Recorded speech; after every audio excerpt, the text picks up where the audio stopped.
Yeah, well, this is probably something I'd want to share at the very beginning of the episode is if you're in real estate, but you want to, real estate's very much in person. You need to meet the contractors, you need to touch the kitchen counters, it's in person. Where sometimes you need someone who helps you post on Craigslist to find renters or something, right? How do you combine those two? And what I would say is, well, first I'll share, there's 3 things that people have to do to avoid warnings in our company. You got to respond to every single email within a day. It's that simple. If you miss an email, it's not a healthy remote working relationship.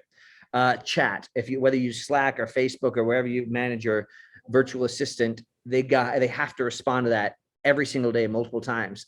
It's really that simple. And then, in Filipino culture, sometimes they will, if they don't want to answer a question, they're not going to tell you, I don't want to answer that question. They're just going to kind of ignore it. But unfortunately, if they're working with kind of a Canadian or American culture, you need to really make it known that this is important communication. If you're going to ignore a question, that's not going to work for me. It's okay. It's also okay to not know the answer. That's something that's not really okay in their culture, is saying, I don't know. Where here, we're very comfortable making mistakes and not knowing and saying, you should have told me. out there, it's kind of like if you make a mistake, everyone around you is going to punish you for that for years.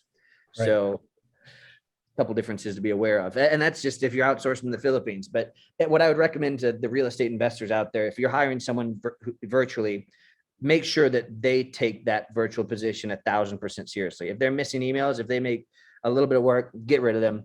Yes, not everyone's high-end talent anywhere in the world, but make sure you have that talent where they're at least an excellent online communicator, and you'll know it when you feel it. Yeah, it's funny. I have VAs in the Philippines, and the one thing I've noticed is when I see them make a mistake, I kind of look at the instructions I gave them, and then 90% of the time, it's the way I've explained it. Yeah, it's obvious to me, and I'm thinking, well, why wouldn't you understand that? Then I read it again slowly, and I think, okay, yeah, that's sometimes my fault, not theirs. But you're right; they don't. Yeah, they'll try and do anything. Can you design this newsletter? And if they've never done newsletters before, they'll still try.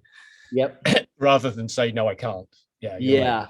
I mean, if you can, that's good. That's good. I think you really want someone who's a teammate with you, is kind of challenging you. Hey, I need more information on this. One other thing that's been helpful for me, I don't know if it has for you too, Paul, but is I tell them, hey, can you take care of these 100 things? But let me look at after you finish the first 2, and then stop until you get a response from me. Let me check the work. Right. Yeah, I've just been helping a client hire in the Philippines for the first time, and and what we did was we actually paid the VA for a 10-hour project. So we had a short list of 3 people. We're going to pay you for 10 hours. This is the project. And give them a bunch of instructions. Tell us what you did in 10 hours. And then we got a good sense of, what's their work ethic like? Can they follow instructions? And, are they producing the kind of level that we're ideally looking for? And it was quite eye-opening. One person never came back to us. Yep.